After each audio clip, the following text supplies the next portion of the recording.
If Lizzo tells you you're fat, it might be time to get out of your feelings and into the gym. He's unbothered. What's up, everybody? Rivera here, the absolute best LGBTQ comedian in the world. Before we get started, please make sure that you like, comment, and subscribe. If you want to comment just to help me on the algorithm, but you don't know what to put, just put a knife, because somebody's going to come for my neck on this one. So everybody's talking about it. Right now, Lizzo is being sued by two dancers that are part of her tour. And if you ask me, these two girls really have misled themselves, and I think they're being misguided by their lawyer. And I think that this is just one of those situations where you realize that a job isn't for you or an industry isn't for you. And rather than just move on, you decide that you're entitled to some sort of compensation, because what was being asked of them was perfectly reasonable. They say that they felt like their jobs were under constant threat because they had to be fun to hang out with. I hate to tell you, but that right there tells me that you're not built for show business. No pun intended by using the word built, but you're really not built for it, because I've been on a lot of tours when it comes to stand-up, and I can tell you that you definitely do get better treatment if you are fun to hang out with. And so what happened was, these women, the two dancers, wanted to be in Lizzo's good graces, so they were doing things that were out of character and going to places that maybe they didn't feel comfortable in the first place. I can believe that they genuinely didn't feel comfortable with some of the places that they were supposed to go. But if Lizzo is open enough to say, But I'm trying to go to the show where you eat the banana out the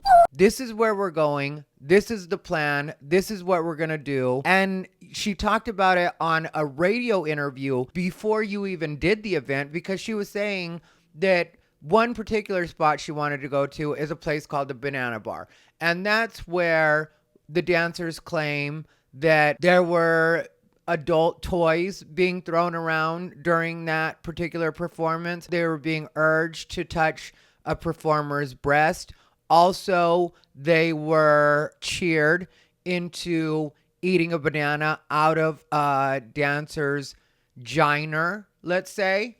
And if you're not comfortable with any of that, and she already said on the radio that she is going to that particular bar where they do put bananas in their coochies, then you should just be like, yeah, I'm going to sit this one out. This one isn't for me. And then you just choose not to go. Or you go and you only do things that you're comfortable with. Like, this is a position that I've been in before personally. There have been a couple of times that I've gone on the road with headliners and they wanted to go to strip clubs, female strip clubs. I am a gay man, obviously. I don't want to necessarily see a bunch of naked women dancing. So for me, that doesn't sound like the most fun idea, but I did it.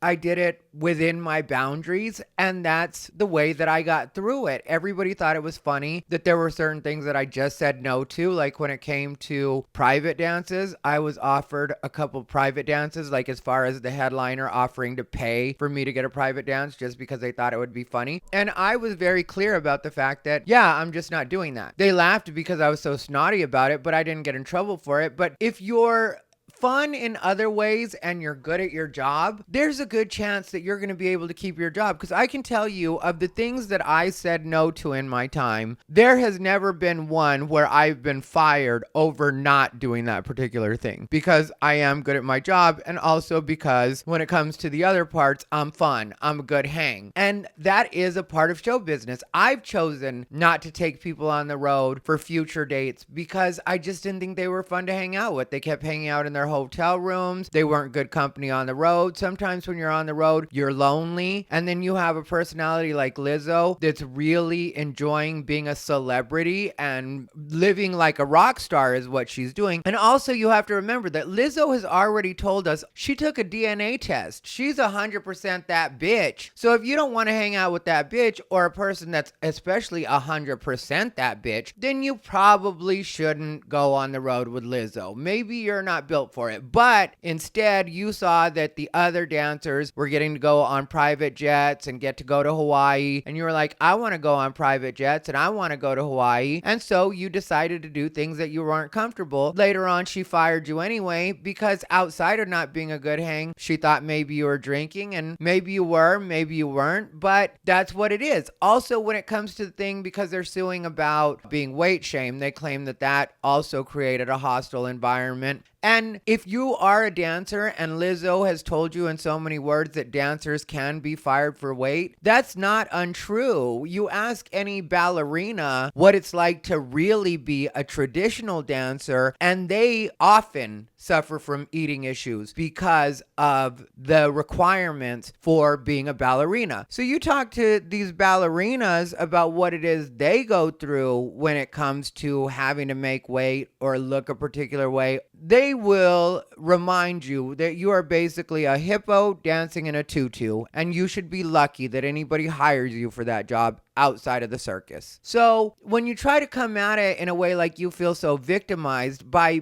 basically what's the job aesthetically, if Lizzo wants two women beside her or a woman on each side of her, that they kind of mirror each other. Let's just say, because I'm not saying this is what it was, but let's just say this is a thing. She kind of wants to be bookended during her performance, and she wants two women that are about the same size so that she gets to be in the middle and maybe be the biggest one if that's what she wants to be. Then maybe you've gained enough weight that you're throwing off the symmetry of the idea that she has for the way that she wants her set to look, which unfortunately, if you're a dancer, you are a part of the set, and so the symmetry is being thrown off. So it's time for you to go. Then they claim that they were subjected to the religious views of the dance captain. If you're really offended by somebody else's religious views and you notice that they're throwing that at you every once in a while, maybe that isn't the best place for you to be, and it's up to you as an adult to go ahead and remove yourself. But what happens is, in situations like this,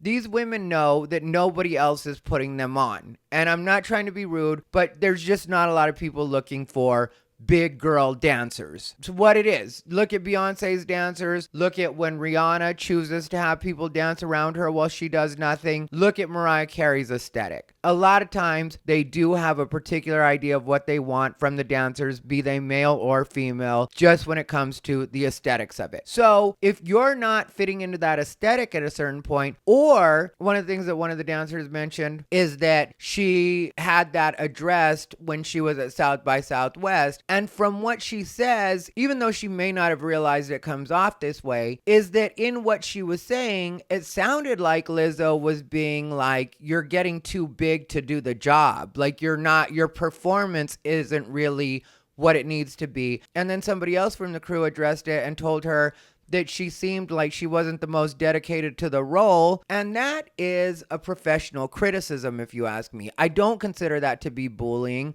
I don't consider that to be weight shaming. It's just if you're too big to do the job and you're not moving the way you think you're moving or the way that you're supposed to move, then that might be a legitimate reason for somebody to get rid of you. Also, one of the dancers claims that Lizzo got upset with her for recording one of their rehearsals or meetings and that she made her delete the footage. And one of the allegations is that the dancer was falsely imprisoned. You know, false imprisonment is one thing they brought up.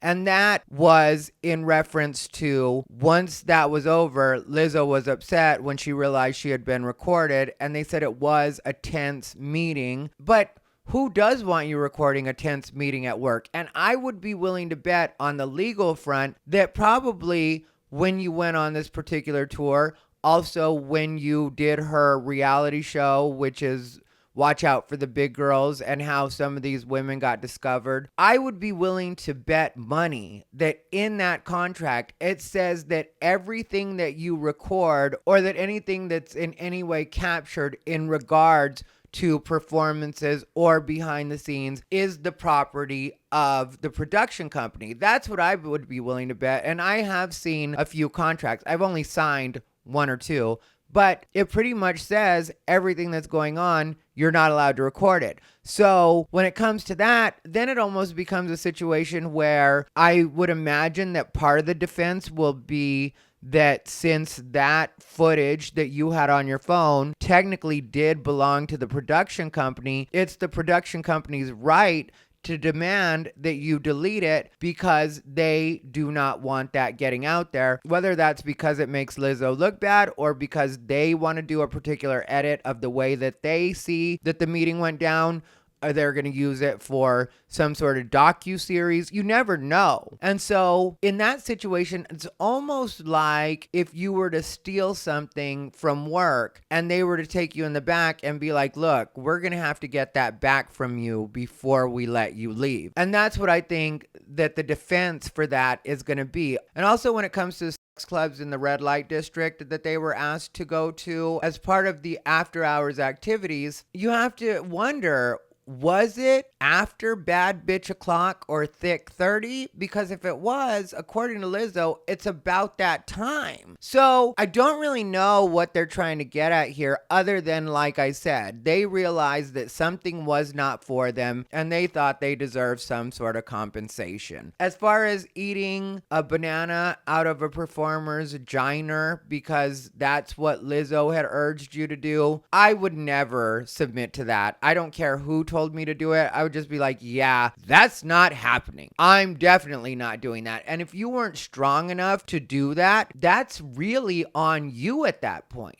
because it's part of the situation and the fun for some people. It would be like if I went on tour with somebody, or somebody came on tour with me, I should say, and I said, do you want to go to this drag show? And you were like, yeah, sure, I'll go to this drag show, but you really weren't comfortable with the drag show. And then they were doing drag show things there. If you go to any kind of sex club for a live performance, they're probably going to be doing sexual things. It's called a sex club. So there is some sort of you should have known, and you can't all of a sudden start clutching your pearls because you got in over your head because you thought it was going to be something other than what it was. And who knows, if I'm really giving Lizzo the benefit of the doubt, she might have had them eating bananas out of performers' vaginas, because it can really be hard sometimes to get people to eat their fruits and vegetables. What better way to get a person to eat their fruits and vegetables? Start off with the fruit because it's usually sweeter. Wrap it in something fun. Like if you had a dog,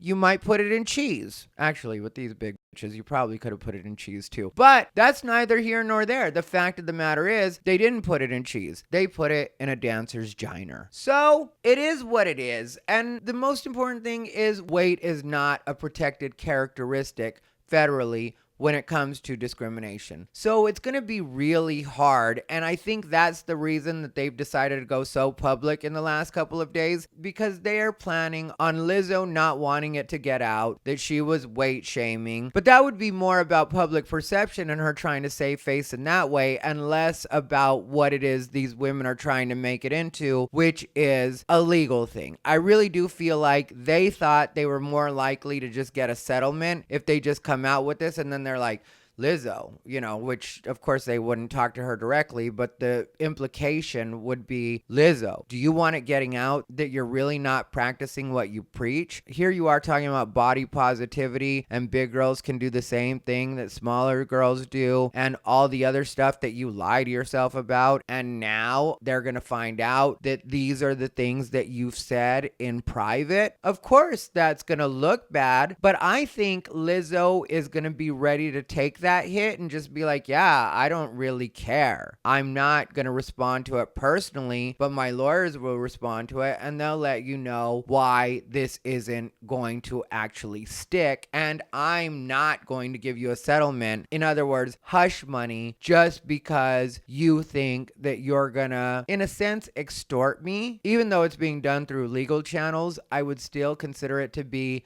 somewhat of an extortion, to be like, if this story gets out, it's really going to hurt your reputation. So you probably just want to give us some money so we can go on about our way, go back to our lives, figure out what we're going to do, because it's not going to be dancing and it's not going to be entertainment. I guarantee you, these two women, if they had any aspirations of being in entertainment moving forward, I don't know who would want to work with them. Once you really try to sell somebody out like that and get somebody in trouble and take it not only to the court of public opinion, but also go the legal route, it kind of makes you radioactive when it comes to show business, because nobody wants to be exposed for the behind the scenes stuff. And when it comes to show business, and I say this as a person that really has been in show business for the last 20 years. Well, 15 of it has been on the road or doing the road regularly. And I can honestly tell you, nobody wants to put up with that. If you're going to snitch when things don't go your way and you get fired, which is inevitably going to happen in every one of these jobs because it's show business and we just do jobs for so long, the tour ends. Whether or not you make it to the finish line with everybody else is kind of inconsequential.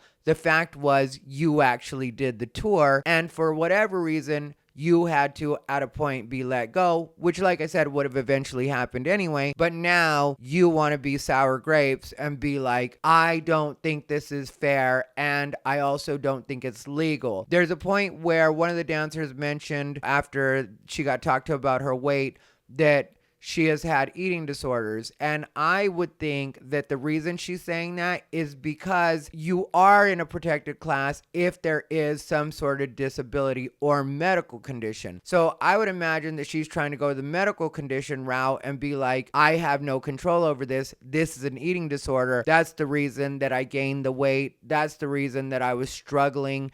And then she feels like she'll have more leverage when it comes to the legal part of it. That's what I would say is going on. You guys can let me know what you think down below in the comments, but as far as I go, this case doesn't have any legs at all. Anyway, let me know what you guys think down below in the comments. This has been Ty Rivera, the absolute best LGBTQ comedian in the world.